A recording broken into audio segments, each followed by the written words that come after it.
সুপ্রিয় শিক্ষার্থীবৃন্দ, কেমন আছো তোমরা? আশা করি সবাই ভালো আছো। তো সিলেট সদর অনলাইন স্কুলের পক্ষ থেকে তোমাদেরকে সুস্বাগতম। আমি মলয়কান্তি দাস, সহকারী শিক্ষক, রাজারগাঁও উচ্চ বিদ্যালয়, সিলেট সদর, সিলেট। আমি আজ তোমাদের সামনে হাজির হয়েছি নবম দশম শ্রেণীর রসায়ন বিষয় নিয়ে। আমি রসায়ন থেকে তোমাদের আজকে একটি পাঠ উপস্থাপন করব। তো চলো আমরা কথা না বাড়িয়ে আমাদের মূল কার্যক্রমে যাই। তোমরা আমার সাথে বসে পড়ো খাতা কলম এবং তোমাদের পাঠ্য বইটি নিয়ে। তো আমরা আজ রসায়ন বিজ্ঞানের তৃতীয় অধ্যায় থেকে আলোচনা করব। তো শিক্ষার্থীবৃন্দ, তোমরা ইতিমধ্যে পদার্থের অণু এবং পরমাণু সম্পর্কে জেনেছ এবং উপরের ক্লাসে বা আগের ক্লাসে বা পূর্ববর্তী ক্লাসে তোমরা যে পরমাণু মতবাদ, ডেমোক্রিটাসের মতবাদ, ডাল্টনের মতবাদ, অ্যারিস্টটলের মতবাদ, বিভিন্ন মতবাদ সম্পর্কে জেনেছ এবং আরও জেনেছ যে পরমাণুকে ভাঙলে আরও ছোট ছোট কণা পাওয়া যায়, যে কণাগুলোকে বলা হয় মূল কণিকা বা মূল কণা। তাহলে আমরা আজ আলোচনা করব পরমাণুর এই যে ক্ষুদ্রতম কণা, যে ক্ষুদ্রতম কণাগুলোর সমন্বয়ে পরমাণু গঠিত, সেই ক্ষুদ্রতম কণাগুলো নিয়ে আলোচনা করব, যাদেরকে আমরা বলছি কি মূল কণিকা বা মূল কণা। তাহলে আমাদের আজকের আলোচ্য বিষয় হচ্ছে মূল কণিকা বা মূল কণা।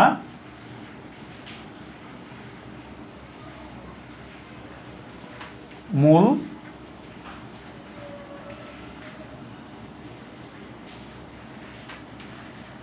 কণিকা। তো মূল কণিকা আলোচনা করার সাথে সাথে আরও দুইটা বিষয় চলে আসে। কি কি? একটা হচ্ছে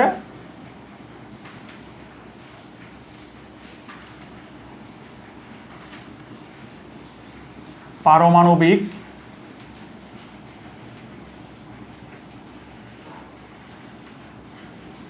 সংখ্যা ও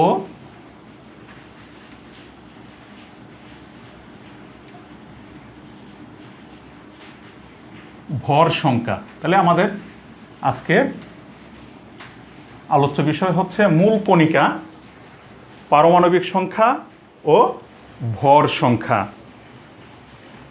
তো প্রথমে আমরা আলোচনা করব কোন বিষয়টা নিয়ে? মূল কণিকা।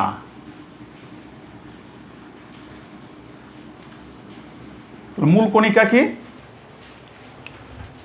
পরমাণু যেসব ক্ষুদ্রতম কণিকার সমন্বয়ে গঠিত বা পরমাণুকে ভাঙলে যে কণিকা পাওয়া যায়, এদেরকে বলা হয় মূল কণিকা। তো মূল কণিকা কয়টি আছে? মূল কণিকা হচ্ছে তিনটি। মূল কণিকা আছে তিনটি। কি কি? এক হচ্ছে প্রোটন,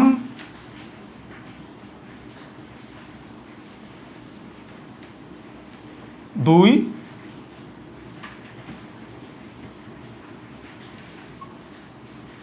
ইলেকট্রন এবং তিন নম্বর হচ্ছে নিউট্রন। এই তিনটা মূল কণিকা আছে।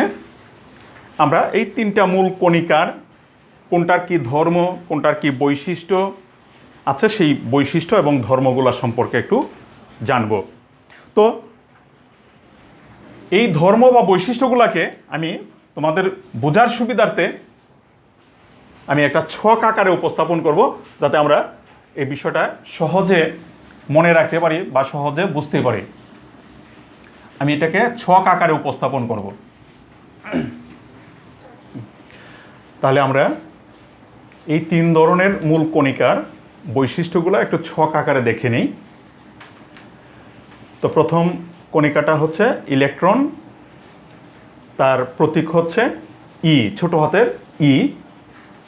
প্রকৃত আধান -1.060 ইন্টু 10⁻⁻19 কুলম। আমরা জানি আধানের একক হচ্ছে কুলম, আর তার আধানটা হচ্ছে ঋণাত্মক আধান, যে কারণে শুরুতে মাইনাস দেওয়া আছে আর কি। তার আপেক্ষিক আধান হচ্ছে -1 ধরা হয়। প্রকৃত ভর 9.11 ইন্টু 10⁻⁻28 গ্রাম। আপেক্ষিক ভর ধরা হয় 0, অর্থাৎ এটার ভর এত কম যে পরমাণুর ভর যখন হিসাব করা হয়, পরমাণুর ভর হিসাব করার ক্ষেত্রে ইলেকট্রনের ভরটাকে বিবেচনায় নেওয়া হয় না। অবস্থান, এটা কোথায় অবস্থান করে? অবস্থানটা হচ্ছে নিউক্লিয়াসের বাইরে। আমরা এটা পরে জানবো, দেখব যে ইলেকট্রনগুলো পরমাণুর কোন জায়গায় অবস্থান করে, কিভাবে আছে। আর অবস্থাটা হচ্ছে এরা গতিশীল, এরা কিন্তু ঘূর্ণায়মান অবস্থায় থাকে। পরমাণুর যে কেন্দ্র বা নিউক্লিয়াস আছে, নিউক্লিয়াসের বাইরে ইলেকট্রনগুলো গতিশীল অবস্থায় থাকে। তারপরে দ্বিতীয় কণিকা হচ্ছে বা কণা হচ্ছে প্রোটন, তার প্রতীক হচ্ছে ছোট হাতের পি। তার প্রকৃত আধান হচ্ছে +1.60 ইন্টু 10⁻⁻19 কুলম। আপেক্ষিক আধান ধরা হয় +1। তার প্রকৃত ভর হচ্ছে 1.673 ইন্টু 10⁻⁻24 গ্রাম। আপেক্ষিকভাবে তার ভরটাকে ধরা হয় 1। এর অবস্থান হচ্ছে নিউক্লিয়াসের ভিতরে বা নিউক্লিয়াসে, আর এর অবস্থা হচ্ছে এটা স্থির, এটা কিন্তু গতিশীল না ইলেকট্রনের মতো, এটা স্থির অবস্থায় আছে। তারপরে তৃতীয় কণিকা হচ্ছে নিউট্রন, তার প্রতীক হচ্ছে ছোট হাতের এন। প্রকৃত আধান হচ্ছে 0, অর্থাৎ নিউট্রনটা হচ্ছে আধানবিহীন বা চার্জবিহীন, অর্থাৎ নিরপেক্ষ বা নিউট্রাল। ওই নিউট্রাল থেকেই কিন্তু তার নামকরণটা করা হয়েছে নিউট্রন। তার আধান যেহেতু নাই, প্রকৃত আধান নাই, তাহলে আপেক্ষিক আধান কি হবে? আপেক্ষিক আধানও 0। প্রকৃত ভর তার হচ্ছে 1.675 ইন্টু 10⁻⁻24 গ্রাম। তাহলে দেখা যাচ্ছে নিউট্রনের ভর যেটা, নিউট্রনের ভরও কিন্তু প্রোটনের ভরের প্রায় সমান, সামান্য একটু ব্যবধান। দেখো যে প্রোটনের ভরটা ছিল 1.673 আর নিউট্রনের ভরটা হচ্ছে 1.675, ওই যে সামান্য একটু তফাৎ বা সামান্য একটু ব্যবধান। তো আপেক্ষিকভাবে কিন্তু নিউট্রনের ভরও প্রোটনের ভরের সমান, অর্থাৎ 1 ধরা হয়। অবস্থান, নিউট্রনের অবস্থানও কিন্তু পরমাণুর যে কেন্দ্র বা নিউক্লিয়াস, সেই নিউক্লিয়াসের ভিতরে বা নিউক্লিয়াসে। আর অবস্থাটা হচ্ছে যে নিউক্লিয়াসের ভিতরে যেহেতু আছে, সেটাও কিন্তু স্থির। তাহলে মোটামুটি আমরা এই 3 ধরনের যে মূল কণিকা আছে, 3 ধরনের মূল কণিকার পরিচয় সম্পর্কে আমরা জেনে নিলাম। এখন এক কণিকার সাথে আরেক কণিকার আমরা ইচ্ছা করলে তুলনা করতে পারবো, তাই না? তো আশা করি তোমরা এই বিষয়টা বুঝতে পেরেছো। তাহলে আমরা অগ্রসর হয়ে আমাদের পরবর্তী কাজে যাই। পরবর্তী কাজটা হচ্ছে কি? পারমাণবিক সংখ্যা ও ভর সংখ্যা। তাহলে আমরা এখন যাব পারমাণবিক সংখ্যায়। এখন আমরা যাব পারমাণবিক সংখ্যায়। পারমাণবিক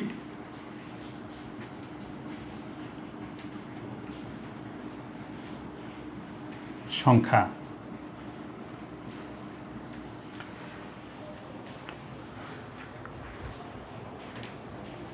তো আমরা একটু আগে জেনেছি যে একটা পরমাণুকে ভাঙলে বা বিশ্লেষণ করলে পাওয়া যায় মূল কণিকা। তো ওই মূল কণিকার মধ্যে একটা কণিকা ছিল প্রোটন।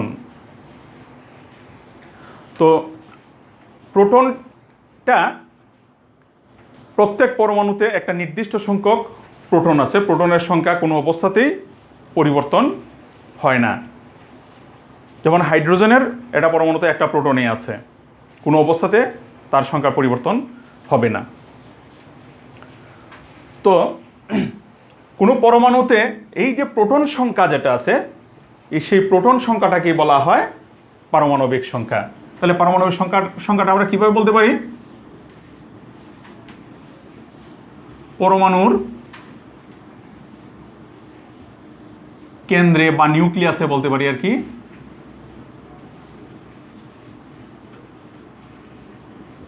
নিউক্লিয়াসে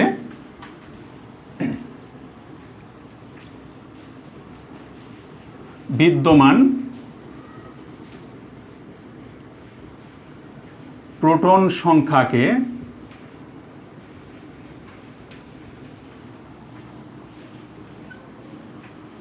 ওই মৌলের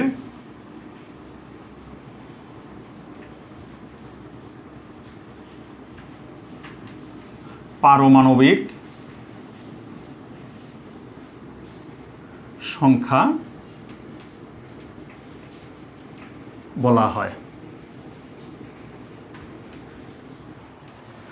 তাহলে কথাটা হচ্ছে কি, মৌলের নিউক্লিয়াসে বিদ্যমান প্রোটন সংখ্যাকে ওই মৌলের পারমাণবিক সংখ্যা বলা হয়। পারমাণবিক সংখ্যা মৌলের একটা স্বতন্ত্র বৈশিষ্ট্য বা নিজস্ব বৈশিষ্ট্য, যা অন্য যে বৈশিষ্ট্যটা মানে এই বৈশিষ্ট্যটা একই বৈশিষ্ট্য অন্য কোনো মৌলের হবে না, এটা একটা নিজস্ব বৈশিষ্ট্য। যেমন পারমাণবিক সংখ্যা যদি 1 বলা হয় তাহলে এটা বোঝা যাবে সেই মৌলটা হচ্ছে হাইড্রোজেন। পারমাণবিক সংখ্যা যদি 2 বলা হয় তাহলে বোঝা যাবে সেই মৌলটা হচ্ছে হিলিয়াম। পারমাণবিক সংখ্যা যদি 8 বলা হয় তাহলে বোঝা যাবে সেই মৌলটা হচ্ছে অক্সিজেন। এটা নির্দিষ্ট করা আছে। তাহলে এই যে পারমাণবিক সংখ্যা, সেই পারমাণবিক সংখ্যাটাকে প্রকাশ করা হয় বড় হাতের জেড দ্বারা। এটাকে বড় হাতের জেড দিয়ে প্রকাশ করা হয় এবং সেই সংখ্যাটা লেখা হয়, মৌলের যে প্রতীক লেখা হয়, প্রতীকের বামে সামান্য নিচে লেখা হয়। কিভাবে? যেমন আমি বললাম অক্সিজেনের পারমাণবিক সংখ্যা হচ্ছে 8, তাহলে অক্সিজেনের প্রতীক হচ্ছে O, আর তার পারমাণবিক সংখ্যাটা লেখা হবে যে তার বামে সামান্য নিচে। তার পারমাণবিক সংখ্যা বলছিলাম কত? 8। এই 8টা লেখা হবে বামে। একইভাবে হাইড্রোজেনের প্রতীক হচ্ছে H, তার পরমাণুতে একটা প্রোটন আছে, কাজেই হাইড্রোজেনের পারমাণবিক সংখ্যা হচ্ছে 1, সেটা লেখা হবে এইভাবে।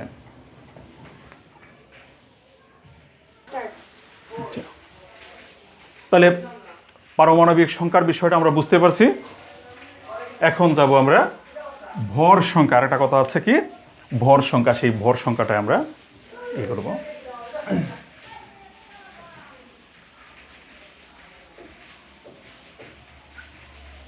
ভর সংখ্যা।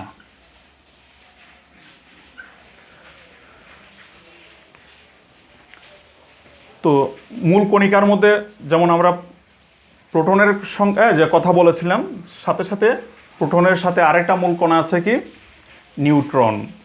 তো কোনো মৌলের পরমাণুতে নিউক্লিয়াসের পরমাণুর যে নিউক্লিয়াস আছে, নিউক্লিয়াসে বিদ্যমান প্রোটন এবং নিউট্রন সংখ্যার সমষ্টিকে বলা হয় ওই মৌলের ভর সংখ্যা। তাহলে কথাটা হচ্ছে কি,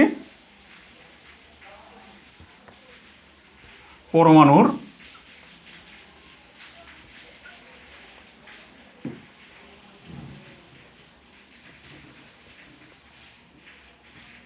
নিউক্লিয়াসে বিদ্যমান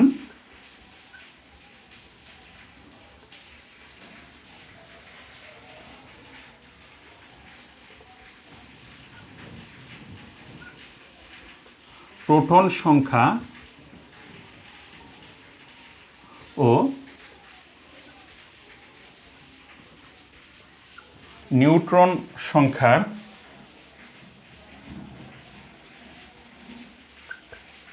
সমষ্টিকে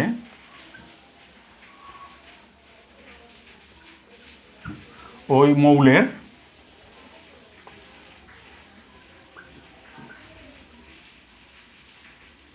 ভর সংখ্যা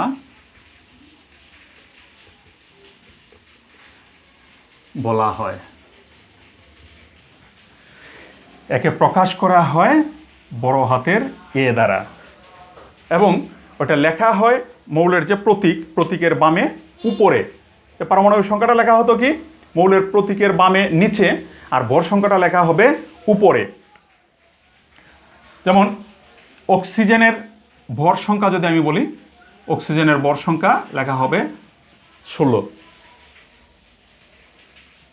আর পারমাণবিক সংখ্যা ছিল কত? পারমাণবিক সংখ্যা 8। তো ভর সংখ্যা কিন্তু পরিবর্তন হতে পারে, এটা পরিবর্তনযোগ্য, কারণ নিউটন সংখ্যা কোনো মৌলের পরমাণুতে নিউটন সংখ্যা কিন্তু সবসময় সমান থাকে না, ভিন্ন ভিন্ন হতে পারে, কিন্তু প্রোটন সংখ্যা সবসময় সমান থাকে, যে কারণে ভর সংখ্যাটা এটা স্বতন্ত্র বৈশিষ্ট্য, কিন্তু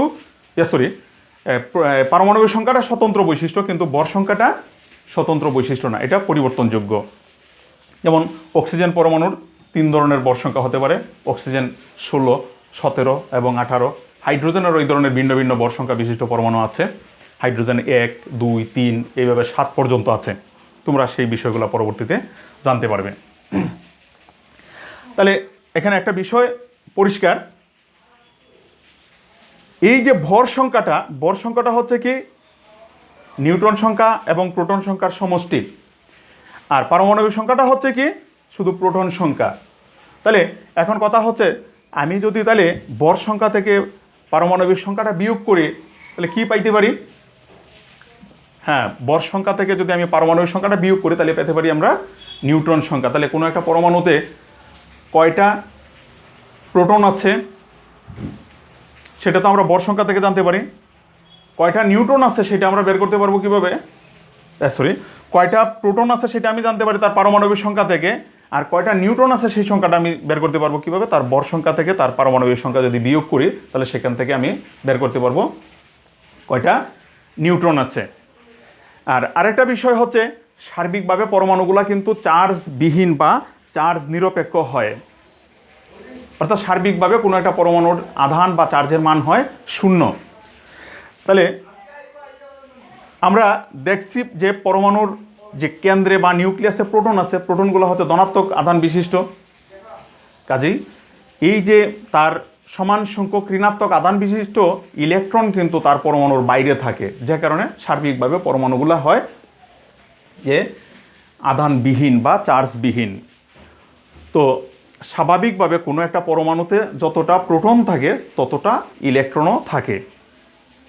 তাহলে এখন যদি আমি এখান থেকে বলি যে এই যে একটা প্রতীক আমি দেখলাম যে ও, তার বামে লেখা আছে নিচে 8 আর উপরে লেখা আছে 16, তা থেকে আমি কি কি বিষয় বুঝতে পারি? এটাতে প্রোটন আছে 8টি, আর প্রোটন ও নিউট্রনের যোগফল হচ্ছে 16। তাহলে এই প্রোটন আর নিউট্রনের যোগফল 16 থেকে যদি আমি 8 বিয়োগ করি, তাহলে পাই কি নিউট্রন সংখ্যা। নিউট্রন সংখ্যা হবে 8। তাহলে তার ইলেকট্রন কয়টা হবে? ইলেকট্রনও হবে তার প্রোটনের সমান। তাহলে প্রোটন যেহেতু 8টা আছে, তার ইলেকট্রনও আছে 8টি। তাহলে এইভাবে যে যে সংক্ষিপ্তভাবে যদি কোনো একটা পরমাণুর উপস্থাপন করা হয়, যদি বলা হয় এখান থেকে ওই পরমাণুতে কতটা প্রোটন আছে, কয়টা নিউট্রন আছে, কতটা ইলেকট্রন আছে, সেই বিষয়টা আমরা নিরূপণ করতে পারবো বা নির্ধারণ করতে পারবো। তো আশা করি তোমরা বিষয়টা বুঝতে পেরেছো। তো এখন আমি তোমাদেরকে একটা কাজ দিব, সেই কাজটা তোমরা করবে বাড়িতে বসে।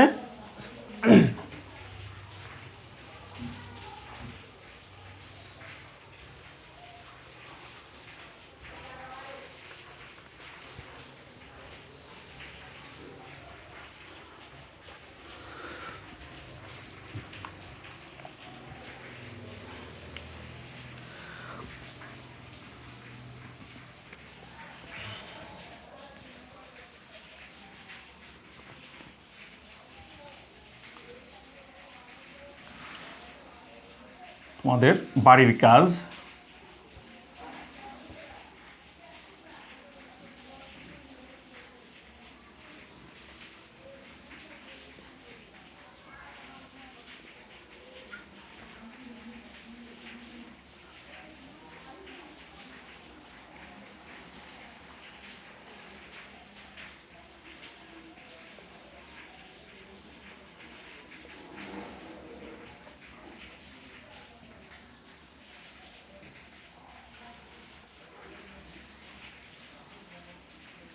এর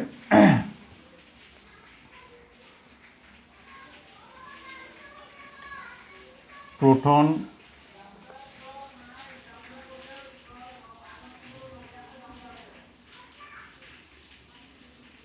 ইলেকট্রন ও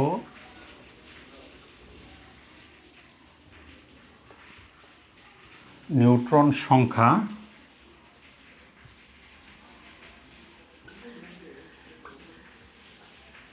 লিখো। তাহলে এখানে আমি দুইটা মৌলের সংক্ষিপ্ত যে উপস্থাপন করলাম, এই দুইটা মৌলের কোনটাতে কতটা প্রোটন আছে, কতটা ইলেকট্রন আছে, কতটা নিউট্রন আছে, সেই সংখ্যাটা তোমরা লিখে আনবে। সবাই ভালো থাকো, সুস্থ থাকো এবং করোনাকালীন এই সময়ে, দুর্যোগময় সময়ে সবাই যে আমাদের যে স্বাস্থ্যনীতি যেগুলো আছে সেই স্বাস্থ্যনীতিগুলো মেনে চলবে। সবার প্রতি শুভকামনা রইল। সবাইকে ধন্যবাদ। আজ এখানেই শেষ করছি।